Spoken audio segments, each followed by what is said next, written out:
चलिए फिर आज का क्लास स्टार्ट करते हैं। पिछले क्लास में मैथ्स पेडागोजी में जो भी हमने पढ़ा था उसके आगे का और भी बचा हुआ है और यहाँ हम कुछ कुछ एक स्टेटमेंट दिया हुआ है कि किसको क्या बोलते हैं, उसका मतलब हमको पता होना चाहिए क्योंकि इससे रिलेटेड भी एग्जाम में कुछ कुछ पूछ के हैं, मतलब पूछ चुके हैं, है ना। तो चलिए फिर स्टार्ट करते हैं। आज का हमारा पहला है, इसको क्या बोलते हैं, पहले नंबर में मैंने लिया है अभिगृहित। अभिगृहित जिसको बोलते हैं हम इंग्लिश में एक्सोमिस, है ना। तो अब इसका मतलब क्या होता है ये हम देखते हैं। गणित में ऐसे स्टेटमेंट जिसे सच माना जाता है, ये आप लोग को चमक रहा होगा ना, ये नहीं दिख रहा होगा, इसको थोड़ा नीचे लिख देती हूँ, यहाँ पे लिख देती हूँ, ठीक है। ये सच है सच। तो एग्जॉमिस मतलब क्या होता है, गणित में ऐसे स्टेटमेंट जिसे सच माना जाता है बिना किसी प्रूफ के, मतलब उसे प्रूफ का जरूरत नहीं है। जैसे गणित में शून्य का उपयोग हो रहा है, एक दो तीन चार उपयोग हो रहा है, अब हम एक दो तीन चार को गलत तो नहीं बोलेंगे, है ना। हमको पता है कि एक दो तीन चार क्या होती है, संख्याएं होती है, और सबसे छोटा जीरो है, फिर एक होता है उससे बड़ा, फिर दो होता है उससे बड़ा, है ना। तो उसको हमको प्रूफ का जरूरत नहीं है उस चीज के लिए, है ना। तो जो इस टाइप का स्टेटमेंट रहता है उसको क्या बोलते हैं, एग्जॉमिन्स, जिसको हिंदी में बोलते हैं अभिगृहित। तो ये कुछ कुछ स्टेटमेंट है और उसको क्या बोलते हैं उसके बारे में दिया गया है, तो ये हम लोग को पता होना चाहिए, इसलिए मैं यहाँ पे लेके आई हूँ, ठीक है। हम यहाँ पे देखते हैं दूसरा है अनुमान, बोलते हैं ना, अनुमान लगाना, गैस करना। तो उसको मैथ्स के भाषा में बोलते हैं कंजक्चर। क्या बोलते हैं उसको, कंजक्चर बोलते हैं, ठीक है। अब यहाँ पे कंजक्चर क्या होता है, यहाँ पे ये देखते हैं, जो अनुमान है वो ऐसे स्टेटमेंट जिसे सच साबित करने के लिए प्रूफ की जरूरत होती है। सेम इसी टाइप का लेकिन थोड़ा सा इससे अलग है। इसमें क्या बोल रहे हैं, इसको सच साबित करने के लिए प्रूफ की जरूरत नहीं होती, लेकिन इसको क्या है, इसको सच साबित करने के लिए प्रूफ का जरूरत होता है। जैसे कि हमने क्या बोल दिया, त्रिभुज के तीनों कोणों का योग 180 अंश बोल दिया, है ना। तो अब वो क्या बोल दिया, क्वेश्चन में अगर ऐसा आ गया है कि अब उसको कैसे प्रूफ करोगे, तो हमको उसको प्रूफ करके दिखाना पड़ेगा। उसको हम क्या बोल दिए, उसको हम सच ऐसी तो नहीं मान लिए, है ना। सामने वाला हमको पूछ रहा है, उसको प्रूफ करके दिखा। तो इस टाइप का जब आ रहा है उसको क्या बोलते हैं, यहाँ पे कंजक्चर बोलते हैं या अनुमान बोलते हैं, ठीक है। अब उसके बाद हम अपना अगले में आते हैं, प्रमेय। प्रमेय को ही इंग्लिश में बोलते हैं थ्योरम, जिसके बारे में आप लोग बहुत अच्छे से जानते हैं। अब यहाँ पे देखते हैं, जब अनुमान को प्रूफ कर लिया जाता है तो वह प्रमेय कहलाता है। मतलब जब वो इस स्टेटमेंट, मतलब ये वाले कंडीशन में रहता है, उसे सच साबित करने के लिए प्रूफ की जरूरत है। अब जब प्रूफ का जरूरत है तो हम उसको प्रूफ करते हैं ना। जैसे पाइथागोरस थ्योरम हम पढ़े हैं, पाइथागोरस प्रमेय पढ़े हैं, तो उस प्रमेय को प्रूफ करना रहता है। तो जब वो प्रूफ नहीं हुआ रहता है तब वो क्या बोलते हैं, उसको कंजक्चर बोलते हैं, अनुमान बोलते हैं। लेकिन जब उसको प्रूफ करते हैं, देखिए यहाँ पे प्रूफ कर लिया जाता है अनुमान को, मतलब इस कंजक्चर को जब प्रूफ कर लिया जाता है तो वह क्या कहलाता है, प्रमेय कहलाता है या थ्योरम कहलाता है, ठीक है। तो ये हमको पता होना चाहिए। अब हम यहाँ पे आते हैं अगले क्वेश्चन में। यहाँ पे देखिए, मुक्त अंत वाले प्रश्न, नाम से ही पता चल रहा है मुक्त अंत वाले प्रश्न। मुक्त मतलब क्या है, स्वतंत्र, है ना। ओपन एंडेड क्वेश्चन मतलब ये पूरा क्या है, स्वतंत्र है। अब यहाँ पे देखते हैं, जिसके एक से अधिक उत्तर हो, है ना। जिसके एक से अधिक उत्तर हो मतलब एक वो पर्टिकुलर, उसका एक लिमिट नहीं है ना। मतलब वो क्या है, अनलिमिटेड है। मतलब कोई आप एक ऐसा क्वेश्चन पूछ रहे हैं कि उसका आंसर बहुत सारा हो सकता है, तो उसको ही मुक्त अंत वाले प्रश्न बोलते हैं। जैसे कि यहाँ पे मैंने एक क्वेश्चन भी लिया है, दो संख्या बताओ जिसका योग 8 हो, है ना। तो अब क्लास में ऐसी क्वेश्चन आप पूछ रहे हो कि दो संख्या बताओ जिसका योग 8 हो, तो कुछ बच्चे क्या बोलेंगे, 2 धन 6 होता है, कुछ बच्चे बोलेंगे 3 धन 5 होता है, कुछ बोलेंगे 1 धन 7 होता है, कुछ बोलेंगे 7 धन 1, कुछ 5 धन 3, कुछ 6 धन 2, कुछ 4 धन 4, है ना, ऐसा बोलेंगे। तो हर स्टूडेंट अलग अलग आंसर देगा, लेकिन सबका आंसर सही है ना।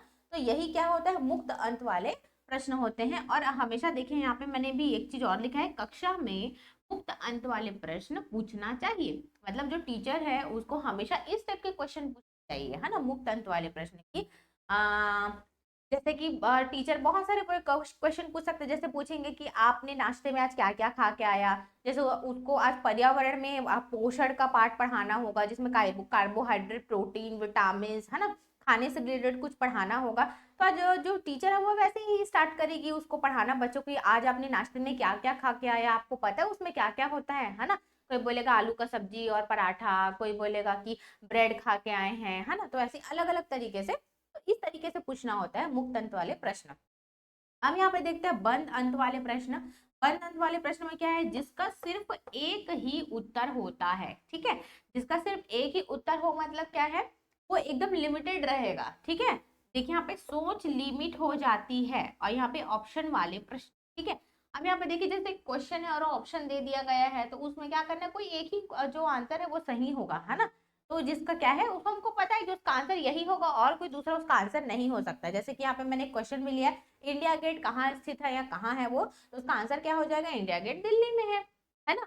हम इसको यही बोलेंगे ना, ताजमहल कहाँ है बोलेंगे तो, ताजमहल कहाँ है बोलेंगे तो क्या बोलेंगे, उसको आगरा में है बोलेंगे ताजमहल को, है ना। तो वो क्या है जिसका सिर्फ एक ही उत्तर हो, तो इस टाइप के बोलते हैं बंद अंत वाले प्रश्न, है ना। और उसमें ऑप्शन वाले प्रश्न भी आते हैं जिससे सोच क्या है लिमिट हो जाती है, क्योंकि बच्चे उस डायरेक्शन में ज्यादा कुछ सोच ही नहीं रहे ना, क्योंकि उसको पता है इसका आंसर क्या होगा, यही होगा, या तो उसको पता होगा या तो नहीं पता होगा, दो कंडीशन हो सकता है। लेकिन आप उसको मुक्त अंत वाले प्रश्नों को पूछते हैं तो वो बहुत सारा आंसर को दे सकता है, अपने से सोच के अपना विचार जो है वो आपको बता सकता है, ठीक है। और ये मुक्त अंत वाले प्रश्न को इंग्लिश में बोलते हैं क्लोज एंडेड क्वेश्चन। अब हम यहाँ पे आते हैं अगला, समुच्चयन।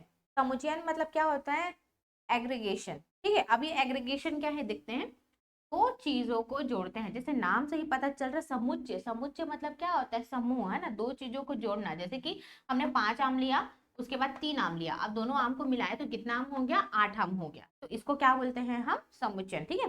और इससे एक चीज और आप समझ सकते हैं, जैसे कि हम जब कॉलेज पढ़े, फर्स्ट ईयर में इतना परसेंट आया, सेकंड ईयर में इतना परसेंट आया, फाइनल ईयर में इतना परसेंट आया, फिर फाइनल ईयर का जो रिजल्ट बनता है उसको बोलते हैं कि आपका एग्रीगेट कितना हुआ। तो बस उसी से हमको याद रखना है, उस रिजल्ट से हमको, कॉलेज के रिजल्ट से याद रखना है उस 3 साल के, जब फाइनल रिजल्ट आता है तो तीनों साल का मिला के कितना बना एग्रीगेशन, है ना, एग्रीगेट कितना बना, तो उसी से आपको ये याद रखना है, वही क्या कहलाता है, ये समुच्चयन कहलाता है, उससे आपको याद रखना है। तो अब उसके बाद आते हैं 7वां हम, संवर्धन। संवर्धन क्या है यहाँ पे देखते हैं, चीज या मात्रा को बढ़ाना। जैसे कि दूध है, अब हमको दूध का मात्रा को बढ़ाना है तो क्या मिला दिए उसमें, पानी मिला दिए, ठीक है। अब इसमें देखिए, इसको एक चीज और समझ सकते हैं, पहले से कोई चीज है और उसमें और कोई नया चीज को मिलाया जाता है तो उसको क्या बोला जाता है, संवर्धन। अब देखिए दोनों चीज में अंतर है ना, दोनों लगभग सेम भी है और दोनों में कुछ कुछ डिफरेंस भी है, इसमें भी बढ़ रहा है इसमें भी बढ़ रहा है, लेकिन इसमें अंतर क्या है, इसमें एग्रीगेशन वही कॉलेज वाला जो मैं बताई 3 साल का मिला के कितना बना उसके हिसाब से इसको देख रहे हैं, और इसमें कोई चीज पहले से है उसमें और नया चीज को मिला रहे हैं, है ना, तो ये क्या हो जाएगा, संवर्धन हो। अब उसके बाद आते हैं हम 8वें नंबर में है पृथक्करण। पृथक्करण मतलब ये सेपरेशन भी बोल सकते हो, सेपरेट करना, पृथक करना मतलब सेपरेट करना, अलग अलग करना, है ना। या देखिए अलग करना, जैसे कि सम विषम संख्याओं को पृथक करना। पृथक करने में आप बहुत कुछ ले सकते हो, खाने पीने का चीज, है ना, कुछ खिलौना, इस टाइप का, क्योंकि हम यहाँ पे मैथ्स के बारे में पढ़ रहे हैं, मैथ्स पेडागोजी पढ़ रहे हैं, इसलिए मैं इस टाइप का ली हूँ। सम और विषम संख्या बहुत सारा यहाँ पे लिख के दे दिए हैं बच्चों को। अब आपको क्या कर रहे हैं, आप क्या बोल रहे हैं बच्चों को कि उनको क्या करना है, सम विषम संख्या को पृथक करना है, अलग करना है ना। तो वहां पे वो जब उन दोनों के बारे में जान रहे कि सम संख्या किसको बोलते हैं और विषम संख्या किसको बोलते हैं, तो वो आराम से पृथक कर पाएंगे, उसको अलग अलग कर पाएंगे, ठीक है। तो इतने में आप लोगों को कोई डाउट है या इतना समझ में आ गया, फिर हम इसके आगे बढ़ते हैं। अब हम आगे क्या बोल रहे हैं, गणित पाठ्यचर्या के दोष। जैसे किसी भी चीज का फायदा है तो किसी भी चीज का नुकसान भी है ना। हम हर किसी को ये नहीं बोल सकते कि इस चीज का सिर्फ फायदा ही फायदा है ना, सबका अपना दो पहलू होता है, किसी का फायदा है तो उसका नुकसान भी होता है। सेम वैसे ही जैसे हम गणित का हम शिक्षा शास्त्र पढ़ रहे हैं, उसमें फायदा है, उसका बहुत सारा हमको बताया कि इससे ये होता है, इसमें ऐसे पढ़ाते हैं, इसमें वैसे पढ़ाते हैं, है ना, दुनिया भर का नियम बताया, सब चीज बताया, लेकिन उसके गुण है तो उसके दोष भी है ना। उसका गुण तो बता दिया हमने, ये होता है वो होता है, लेकिन अब उसका दोष क्या है गणित का, ये हम भी देखते हैं कि क्या क्या होता है ना। तो पहला यहाँ पे मैंने लिया है पाठ्य पुस्तक केंद्रित। अब पाठ्य पुस्तक केंद्रित में हम देखते हैं कि जैसे कि प्रायिकता, है ना, हम बोले थे ना, जैसे प्रायिकता हम लोग पढ़े थे सब स्कूल में कि बॉल है या ताश के पत्तों से ईंट का एक ताश का पत्ता निकालने की प्रायिकता क्या होगी, है ना, संभावना वाला जो हम लोग पढ़ते थे, यादृच्छिक निकाला गया, ये सब पढ़ते थे। तो प्रायिकता हो गया, समाकलन है, समाकलन का कितना सूत्र हम याद करते थे, अवकलन का कितना सूत्र हम याद करते थे, है ना। तो ये सारा चीज ये बोला गया है कि जो प्रायिकता है, समाकलन है, अवकलन है, वो कभी उपयोग में नहीं आता हमारा, है ना, वो कभी उपयोग नहीं होता हमारे डेली लाइफ में, हमारे जीवन में देखोगे या हमारे आगे भी आप देखोगे, जॉब वॉब के लिए कभी जाओगे तो इस टाइप का हम लोग को यूज कहाँ आता है। जैसे प्लस माइनस आएगा, गुणा भाग आएगा, है ना, हमको सामान लेने जाना है तो उसमें हमेशा हम प्लस माइनस यूज करते हैं, गुणा भाग यूज करते हैं, नंबर्स को यूज करते हैं, लेकिन ये सारा चीज कभी हम लोग को यूज में नहीं आता। तो हमको याद रखना है कि गणित पाठ्यचर्या का दोष क्या है, ये जो सारा चीज है ना ये हमारा काम नहीं आता है, प्रायिकता, समाकलन, अवकलन, है ना, ये सारी चीज।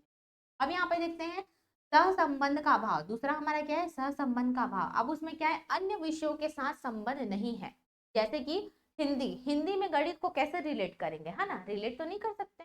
संस्कृत है, संस्कृत में भी रिलेट नहीं कर सकते हैं, सिर्फ एक ही चीज जो हम लिखते हैं, क्वेश्चन नंबर 1, क्वेश्चन नंबर 2, है ना, 1 2, बस इतने ही, बस तो लिखते हैं हम लोग, और कहाँ कुछ काम आता है, ना हिंदी में आता है, ना इंग्लिश में आता है, ना संस्कृत में आता है, ना सामाजिक विज्ञान में आता है, किसी में काम नहीं आता ये।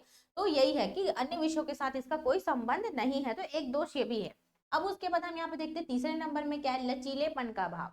अब लचीलेपन का भाव मतलब क्या है, लचीलापन मतलब क्या होता है कि वो, देखिए यहाँ पे क्या है, लचीलेपन का भाव मतलब वो इजी नहीं है ना। अब यहाँ पे देखते हैं क्या बोल रही है, स्ट्रिक्ट है, लाइन से पढ़ना रहता है। सेम वही है कि पहले आपको एक लेवल को पार करना पड़ेगा, सेम ये मोबाइल में जो हम वीडियो गेम खेलते हैं ना, जो गेम खेलते हैं उसी के जैसा है। जब तक आप ये एक लेवल को पार नहीं किया, दूसरे लेवल में नहीं जा सकते, है ना। जैसे कि एक छोटा बच्चा है, क्या हम छोटे बच्चे को direct plus minus multiplication division ये सब सिखाते हैं क्या, प्राइमरी के बच्चों को, मतलब जो नर्सरी का है, केजी का बच्चा है, एलकेजी है, यूकेजी है ना, उसको तो हम लोग ये सब कहाँ सिखाते हैं। हम उसको सिर्फ क्या सिखाते हैं, सबसे पहले जब बच्चा स्कूल में जाता है या घर में जब हम उसको सिखाते हैं, वो जब पहली बार पेंसिल या स्लेट के लिए वो व्हाइट वाला जो पेंसिल है जो भी वो पकड़ता है, तो हम सबसे पहले क्या सिखाते हैं उनको, ऐसे डॉट डॉट में सिखाते हैं ना, पहले डॉट डॉट बनाएंगे, फिर क्या बोलेंगे बच्चे को कि बस आपको कुछ नहीं करना है बेटा, ये डॉट को बस मिलाना है, तो वो क्या करेगा, धीरे धीरे धीरे ऐसे करके आड़ा तिरछा कर करके जैसे तैसे क्या बनाएगा, 1 बनाएगा, है ना। हम लोग ऐसे यहाँ पे डॉट दे दिए, ऐसे डॉट दे दिए, तो वो क्या कर रहा है, ऐसे ऐसे धीरे धीरे करके जैसे तैसे आड़ा तिरछा करके ऐसे ले दे के 1 बनाया, है ना। तब वो जाके 1 को सीखा। उसके बाद फिर हम उसको पूरा 1 लिखना सिखाएंगे, फिर भी वो आड़ा तिरछा करके 1 सीखेगा। फिर वो धीरे धीरे पूरे नंबर को सीखेगा, 1 2 3 4, फिर 100 तक लिखना सीखेगा। फिर तब हम कहीं जाके उसको प्लस में, वो भी प्लस को डायरेक्ट प्लस हम कहाँ सिखाते हैं, हम उसको पहले बोल देते हैं कि ये देखिए यहाँ एक बॉल है ना, फिर यहाँ बॉल है, फिर चलो काउंट करो कितना बॉल है, कितना बॉल है, पहले हम उसको काउंटिंग सिखाते हैं 1 2 3 4, तो फिर बच्चा धीरे धीरे काउंट करना सीखेगा, हाँ ये 1 बॉल, ये 2 बॉल, तो कितना हो गया 2 2, आपको लिखना सिखाए थे ना हम लोग कैसे लिखते हैं, तो फिर ऐसे लिखते हैं, है ना। तो सबका एक क्रम है ना। अब उसके बाद बड़े क्लास में आ गया तो पहले प्लस को सीखा, है ना, माइनस सीखा, फिर दोनों को कैरी वाला प्लस माइनस सीखा, मल्टीप्लीकेशन 1 डिजिट का, 2 डिजिट का, फिर 3 का, है ना, ये वाला सीखा, डिवीजन सीखा, फिर वो दशमलव वाला सीखा, है ना, डेसिमल वाला। तो सबका एक एक क्या है, एक क्रम से पढ़ता है बच्चा, है ना, हमेशा। कभी कभी वो ये नहीं है कि चलो एलकेजी को चलो बेटा डिवीजन करके दिखाओ, ऐसा तो नहीं बोलेंगे, उसको टेबल ही याद नहीं है, डिवीजन के लिए तो हमको टेबल याद होना चाहिए ना। तो ये सारा चीजें कि क्रम से पढ़ता है मैथ्स, कभी भी हम उसको बीच से नहीं पढ़ा सकते। लेकिन उसी को अगर हम हिंदी को लेंगे, ठीक है, हिंदी में ठीक है मात्रा से शुरू होता है लिखने के लिए, जैसे पढ़ाने के लिए आप बोलोगे तो कहानी हम उसको कुछ पढ़ा रहे तो बच्चा सुन के उस कहानी को पढ़े, क्योंकि वो मातृभाषा में हिंदी में तो खुद वो बोलना सीख, है ना। लेकिन अब गणित को ऐसा नहीं कर सकते हो, गणित को क्या कर सकते हो, गणित को आपको पूरा लाइन से एकदम नियम कानून से शुरू से आपको स्टार्ट करना पड़ेगा पढ़ाने के लिए बच्चे को, ठीक है। तो इसीलिए इसको बोला है कि ये स्ट्रिक्ट है और लाइन से पढ़ाना रहता है इसको, है ना। जैसे पहले 2D का कॉन्सेप्ट बताए, फिर 3D बताए, फिर 4D बताए, इस टाइप का है ना। और इसमें आप ये सब भी ले सकते हो, ये सब अपने दिमाग में रखिएगा, ये जो मैं बताई हूँ, है ना, इससे आपको और अच्छे से समझ में आएगा कि बच्चा पहले किसको करता है फिर किस, है ना। तो इसीलिए इसमें लचीलेपन का भाव है, इसको बहुत ज्यादा स्ट्रिक्ट रखा गया कि पहले आपको 1 2 आना चाहिए, सीखना आना चाहिए। अगर आपको डिवीजन सीखना है तो उसके लिए टेबल याद करना पड़ेगा, है ना। अगर आपको फ्रैक्शन सीखना है, भिन्न वाला सीखना है, उसको जोड़ना घटाना सीखना है, तो उसके लिए आपको लघुत्तम समापवर्तक निकालना आना चाहिए। तो ये सारा चीज, तो इसके लिए आपको वो सब पहले से पता होना चाहिए, है ना। ठीक है, ये आप लोग को समझ में आ गया ना ये तीनों, कोई और डाउट आ गया ना। ये सारा नहीं इसलिए दिए, छोटा छोटा चीज है, इससे रिलेटेड ना क्वेश्चन कभी कभी आता है ना। तो हमको क्या करना है, हमको किसी भी चीज को छोड़ना नहीं है, जिसको हमको लग रहा है ना कि हाँ ये आ सकता है तो उसको पढ़ना है, और बाकी जो आता है उसको तो मैं आपको बताती हूँ कि इससे एक क्वेश्चन आना फिक्स है, ये तो मैं बोलती ही, है ना। तो उसको आप लोग और अच्छे से देखिएगा, और इसको भी एक एक बार हमको पढ़ना जरूरी है, जानना जरूरी है। अगला पढ़ते हैं, हमारा अगला क्या है, गणित पाठ्यचर्या के उद्देश्य। अब यहाँ पे जो गणित पाठ्यचर्या, जो मैथ्स पेडागोजी के अंदर यहाँ पे जो बच्चे लोगों का जो सिलेबस बनाया गया है उसका उद्देश्य क्या है, ये हम देखते हैं बच्चों के लिए, है ना। तो पहला यहाँ पे है गणितीय प्रतिभा का विकास। मतलब गणितीय प्रतिभा का विकास मतलब कि बच्चों के अंदर क्या करना, गणित के प्रति रुचि और उसमें इंटरेस्ट लेके आएंगे, और गणित प्रतिभा, प्रतिभा मतलब क्या समझते हैं उनको, उसमें इंटरेस्ट रहे, है ना, अपना स्किल को डेवलप करे, वो क्या हो एकदम इंटेलिजेंट हो जाए गणित विषय के लिए, ठीक है। तो ये है यहाँ पे। फिर दूसरा है निर्णय। अब सीधी सी बात है, जब वो गणित उन लोग को अच्छे से आएगा तो वो अपना निर्णय भी बहुत अच्छे से ले सकेंगे ना। जैसे मान लीजिए वो कहीं सामान लेने जा रहा है, तो बच्चा जब छोटा है तो छोटा मोटा सामान लेने जा रहा है, ठीक है। कल को गणित में इतना ज्यादा माहिर हो गया, अब कल को जब वो बड़ा हो गया तब उसको कभी ना कभी तो अपने घर खरीदना पड़ेगा, जमीन खरीदना पड़ेगा, है ना, उसको अपना बाइक खरीदना पड़ेगा, तो कितना परसेंट लोन में खरीदेगा या उसको डायरेक्ट कैश में खरीदना है तो उसको कितना परसेंट डिस्काउंट मिल रहा है। तो ये सारी चीजों के लिए अगर वो मैथ्स में बहुत अच्छा है तो वो सब चीज का कैलकुलेशन वो तुरंत तुरंत वहां पे कर सकता है ना, तो वो अच्छा निर्णय ले सकता है। कहने का मतलब ये है कि वहां पे वो सारा कैलकुलेशन करके वो अच्छा निर्णय ले सकता है ना। जब बच्चा उसका छोटे से ही उसका मजबूती रहेगा मैथ्स के प्रति, तो ये सारी चीजें वो एकदम आसानी से कर लेगा। कर तो बड़े लोग भी लेते हैं अपना दिमाग लगा के, थोड़ा सा टाइम लेके, है ना, लेकिन वो क्या रहेगा, अपना जो निर्णय लेगा उसमें वो क्या रहेगा, 100% श्योर रहेगा कि नहीं नहीं मैं एकदम सही डिसीजन लिया हूँ कि इतना परसेंट लोन जा रहा है, तो इतना परसेंट इसको मेरे को डिस्काउंट मिलेगा, तो मेरे को इतने में ये मिलेगा, तो मैं फायदे में हूँ, मेरे को कोई नुकसान नहीं हो रहा है ना। तो ये स्टेप का है। उसके बाद तीसरा है क्या है, वैज्ञानिक सोच। वैज्ञानिक सोच मतलब ये जो साइंटिस्ट वाला जो सोच रहता है उन लोगों का, है ना, तो वैसा उन लोग का डेवलप होता है। साइंटिस्ट वाला सोच मतलब हम क्या समझते हैं, वैज्ञानिक सोच मतलब हम क्या समझते हैं, ये समझते हैं कि वो लोग नया नया चीज को क्या करते हैं, इन्वेंशन करते हैं, रिसर्च करते हैं उसके ऊपर, है ना, जो पहले से कोई चीज को सर्च करके रखा है उसके ऊपर रिसर्च करते हैं। जैसे आइंस्टीन हो गए, उन्होंने भी एप्पल गिरने वाला बताया, है ना, तो वो भी तो मैथमेटिशियन ही रहे होंगे ना, जो फिजिक्स के बारे में भी उन्होंने बताया ना, E = mc² वाला, है ना। तो ये सारी चीजें हैं, तो वैज्ञानिक सोच उनका होता है, डेवलप होता है उनका सोच। उसके बाद चौथा है यहाँ पे याददाश्त वाला है। याददाश्त वाला मतलब अब देखिए सीधी सी बात है, जब वो मैथ्स का कैलकुलेशन वहां पे कर रहा है जल्दी से, तो उसको क्या होता है, चीजें ना याद रहेंगी बहुत, मतलब वो भूलेगा नहीं कि तुरंत याद करा रटा फिर भूल गया। रटने वाला चीज तो हमेशा भूलने वाला चीज होता है, लेकिन जो समझ के पढ़ रहा है उसको याद रहता है ना। तो जब वो बार बार मैथ्स को सॉल्व करेगा, उसमें उसका पकड़ अच्छा होगा, तो उसका याददाश्त भी वहां पे तेज होते जाएगा, ठीक है। उसके बाद विश्लेषण करने की क्षमता। विश्लेषण करना मतलब एनालिसिस करना, है ना, सोचना, उसके बारे में और खोज करना और ढूंढना, है ना, क्या होता है ये करके, क्यूरियोसिटी रहता है उसके मन में कि क्या है ये, कैसे है ये, इससे क्या होगा, है ना, इसको और कैसे करना चाहिए, और अच्छे तरीके से कैसे करना चाहिए। मान लो बच्चा बिजनेस खोलने का सोच रहा है अपना, है ना, कोई अच्छा शोरूम खोलना चाह रहा है, तो उसको कितना उसको जमीन वहां पे खरीदना है, कौन सा जमीन अच्छा है, मतलब उसका दिमाग जो है ना वो तेज होता है। ओवरऑल कहने का मतलब क्या है, उसका दिमाग तेज होता है। तो ये गणित पाठ्यचर्या के उद्देश्य क्या था, ये गणित विषय को बनाने का, उसका सिलेबस को ऐसे निकालने का, छाटने का उद्देश्य क्या था, ये सारे उद्देश्य थे कि बच्चे को क्या करना, एकदम सक्षम बनाना, है ना, ये सारी चीजें जो है वो उसमें डेवलप हो एक बच्चे में। अब यहाँ पे देखिए, बच्चों को गणित विषय को ऐसे पढ़ाना या हमको समझाना चाहिए कि अगली कक्षा में वे खुद समझ सके। जैसे पहला हम क्या करें, मान लो क्लास थर्ड में है बच्चा, क्लास थर्ड में हम उसको क्या पढ़ाए, गुणा और भाग पढ़ा दिए, स्थानीय मान बता दिए, है ना, और हम उसको क्या बताए, भाग का नहीं, दशमलव वाला मान लीजिए, दशमलव बता दिए, भिन्न बता दिए, है ना। अब उसके बाद क्या किया, मान लो क्लास 4 में आया, क्लास 3 तो अब उसका निकल गया, अच्छे से पास भी हो गया, लेकिन जब क्लास 4 में आया तो उसी लेवल का फ्रैक्शन वाला ही, भिन्न ही उसको बड़े रूप में दे दिया, दशमलव ही बड़े रूप में दे दिया। तब उसको ये नहीं होना चाहिए कि टीचर को ऐसे उसको पढ़ाना है कि वो भिन्न और वो दशमलव का कॉन्सेप्ट या जो धन जोड़ गुणा भाग जो भी है उसको वो भूले ना। अगर वो अगले नए वाले क्लास में जा रहा है तो, है ना, क्लास 4 में जा रहा है, तो वो सारा पिछला जो पढ़ा हुआ चीज है उसको याद होना चाहिए। तो यहाँ पे यही बोल रहा है कि जो टीचर है उसको बच्चों को गणित को ऐसे ही पढ़ाना चाहिए कि अगले कक्षा में जब वो जाए तो उसको सारा कॉन्सेप्ट या सारा चीज है वो याद रहे, वो बिल्कुल भूले। ठीक है, तो ये वाला समझ में आ गया आप लोगों को। तक हम पढ़ते हैं, अब इसके आगे का हम कल के क्लास में हम बाकी सारे जो वीडियोस है वो सारे आप देखिए। वीडियोस हमारे चैनल है, और मैथ्स पेडागोजी का इससे रिलेटेड और भी क्वेश्चन और भी टॉपिक मैं लेके आई हूँ, उसको भी आप क्या करें, वीडियो में कंटिन्यू हर एक दिन आप इसमें आपका सीट जरूर आपका सीट है अगर आप ये सारी पढ़ा रही हैं, क्योंकि मैं एकदम ऐसे सटीक चीज पढ़ा रही हूँ तो एग्जाम में आएगा ही, मेरा गारंटी।